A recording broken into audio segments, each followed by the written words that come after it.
तीन दामाद की सास पार्ट 2। अब तक आपने सुना कि कावेरी जी अपनी तीनों बेटियों ईशा, मोहिनी और सुहाना की शादी 3 घर जमाई लड़कों के साथ करवा देती है।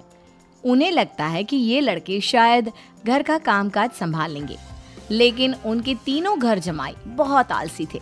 वो नौकरी भी नहीं करते थे और बाहर का काम भी नहीं। कावेरी जी ने अपनी बेटियों से कहा कि वो प्रेगनेंसी का बहाना बनाकर अपने पतियों को सबक सिखाए। अब सुनिए आगे।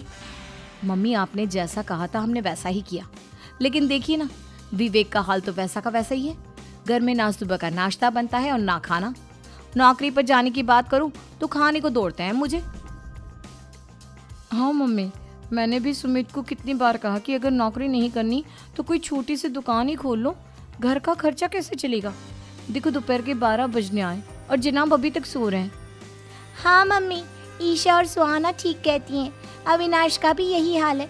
जब मैंने अपनी प्रेगनेंसी के बारे में कहा तो मुझसे कहने लगा, अरे दूसरी लड़कियां तो 9-9 महीने तक नौकरी करती है, बस डिलीवरी के टाइम छुट्टी लेती है।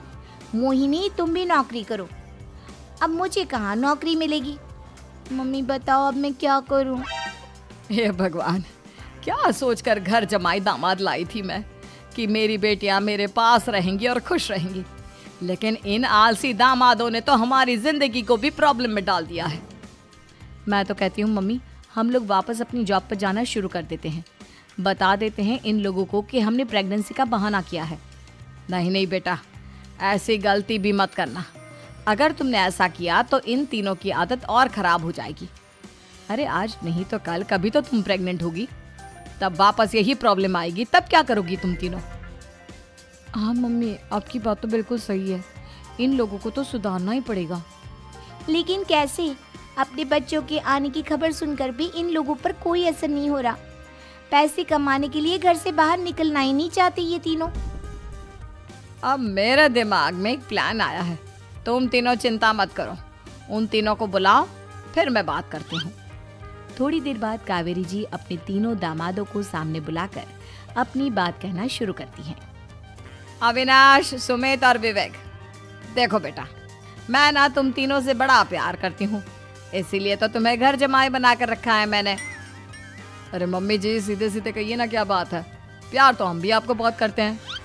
अरे मम्मी जी, आपकी इज्जत भी बहुत करते हैं। अरे भाई, आपके जैसी सास और कमाने वाली बीवी सबको मिलती है क्या? हाँ मम्मी, विवेक और सुमित ठीक कह रहे हैं। आपकी बेटी से शादी करके मेरी तो जिंदगी ही अच्छी हो गई है। जानती हूँ मैं, और ये भी जानती हूँ कि तुम तीनों अपने अपनी बीवियों से बहुत प्यार करते हो। बेटा, बात ऐसी है कि हमारे कुल गुरु ने कहा है कि प्रेग्नेंट होने के बाद मेरी तीनों बेटियां शुरू के 4 महीने हमारे गांव में जाकर रहेगी, जहां मेरे चाचा जी रहते हैं। अरे लेकिन क्यों मम्मी, गांव में जाकर रहने की क्या जरूरत है इन तीनों को? वो क्या है ना बेटा, हमारे परिवार को एक श्राप है। अगर मेरी बेटियों ने यहाँ पर बच्चा पैदा करने की कोशिश की तो उनके बच्चों को कुछ भी हो सकता है। इसलिए अब से लेकर 4 महीने पूरे होने तक इन्हें गांव वाले घर में रहना पड़ेगा। हाँ, तो इसमें प्रॉब्लम क्या है मम्मी जी? हम भी वहाँ जाकर रहेंगे, पिकनिक मनाएंगे। अरे भाई, बीवी जहाँ, हम भी वहाँ। हाँ यार, आइडिया तो बहुत अच्छा है।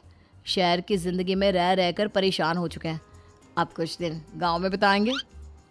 तुम लोग समझने की कोशिश क्यों नहीं करते?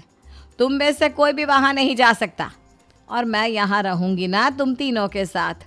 4 महीने की तो बात है, उसके बाद ये तीनों ही लौट कर आ जाएंगी। ठीक है मम्मी जी, अब हमारे बच्चों का सवाल है तो ये तो करना ही पड़ेगा। कावेरी अपनी तीनों बेटियों को कुछ दिन के लिए घर से बाहर कहीं दूसरे शहर में रहने के लिए भेज देती है। कुछ दिनों के बाद, अरे मम्मी जी, बहुत दिन से पिज्ज़ा नहीं खाया, मंगवाइए ना। क्या बताऊं बेटा, पहले तो बेटियां खर्चा दे देती थी क्योंकि उनकी नौकरी थी, लेकिन अब तो मेरे पास पैसे ही नहीं बचे। थोड़े बहुत पैसे हैं जो बच्चों की डिलीवरी में काम आएंगे। लेकिन मम्मी जी, आपकी बेटियों को वापस आने में तो अभी बहुत वक्त बाकी है। वही सोच सोच कर परेशान हो रही हूँ। सोच रही हूँ कल से दूध भी बंद करवा देती हूँ। अब दूध वाले को देने के लिए पैसे भी तो नहीं है ना। अरे नहीं नहीं मम्मी जी, अगर दूध भी बंद करवा दोगी तो मुझे चाय कहाँ से मिलेगी? और चाय के बिना मैं तो मर ही जाऊंगा। क्या करूं बेटा, इसके अलावा हमारे पास कोई ऑप्शन नहीं है, मेरे पास पैसे ही नहीं बचे। इस तरह कावेरी जी धीरे धीरे अपने तीनों दामादों को पैसे देना बंद कर देती हैं और घर में खाने पीने की चीजें लाना भी बंद कर देती है। अब वो तीनों बुरी तरह से परेशान होने लगे थे और इसलिए एक दिन तीनों प्लान करके घर से बाहर निकलते हैं और बाजार में जाने के बाद यार अच्छा खाना खाए हुए कितने दिन हो गए, पता नहीं कब अच्छा खाना मिलेगा। हमारी बीवियों के जाने के बाद तो हमारी हालत भिखारियों जैसी हो गई है यार। कुछ भी हो, मुझे तो आज पिज्जा खाना ही खाना है। जेब में 1 रुपया नहीं और पिज्जा खाएगा, कहाँ से आएंगे पैसे? अरे देख वहाँ सामने बोर्ड पर क्या लिखा हुआ है, कंप्यूटर पर काम करने के लिए एक आदमी की आवश्यकता है। भाई मैं तो जा रहा हूँ, काम करूँगा और शाम तक पैसे लाकर आराम से पिज्जा खाऊंगा। जा जा, तुझे कोई काम नहीं देने वाला, हम तो घर जा रहे हैं। चल भाई सुमित। सुमित और अविनाश वहाँ से चले जाते हैं और विवेक उस कंप्यूटर शॉप पर सारा दिन काम करके 5,000 रुपये कमा कर घर लौट कर आता है और अपने खाने के लिए अच्छी अच्छी चीज़ें भी लेकर आता है। ये देखकर विवेक और सुमित के दिल में भी कुछ पैसे कमाने की इच्छा जागती है। अरे सुबह सुबह कहाँ चल दी है तुम? मम्मी जी एक बहुत अच्छी जगह मिली है, कंप्यूटर पर काम करने के 5,000 मिले थे कल मुझे। अगर रोज काम करूँगा तो पूरे 40,000 की तनख्वाह। अरे वाह, ये तो बहुत अच्छी बात है दामाद जी, आपको जाना ही चाहिए।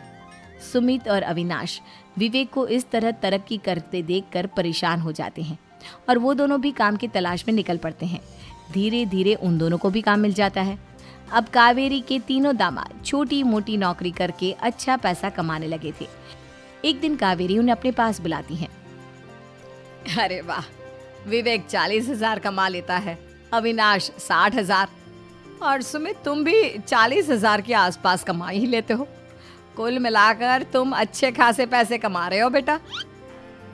हाँ मम्मी जी, बहुत मज़ा आता है जब महीने के एंड में मोटी रकम हाथ में आती है। पूछिए मत मम्मी जी, घर में रहकर रोटी बना बना कर औरतों जैसा महसूस होने लगा था मुझे तो। हाँ बेटा, तुम तीनों की बात तो बिल्कुल ठीक है और जानते हो अब तुम तीनों की पत्नियां भी वापस लौट कर आने वाली है। लेकिन मम्मी जी अभी तो उन्हें गए सिर्फ 2 महीने हुए हैं, आपने तो कहा था वो 4 महीने के बाद लौट कर आएंगी। ऐसा कुछ नहीं है बेटा, मैं सिर्फ तुम तीनों को सबक सिखाना चाहती थी कि आदमी घर में बैठकर बीवी की कमाई खाता हुआ अच्छा नहीं लगता। इस दुनिया में हर इंसान को मेहनत करनी चाहिए, काम करना चाहिए, चाहे वो औरत हो या आदमी, ताकि अपने परिवार को संभाल सके।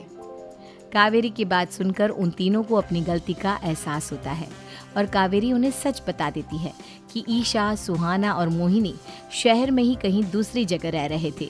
शाम के वक्त उन तीनों की पत्नियां लौट कर आ जाती है और कावेरी जी का परिवार एक खुशहाल परिवार की तरह रहने लगता है।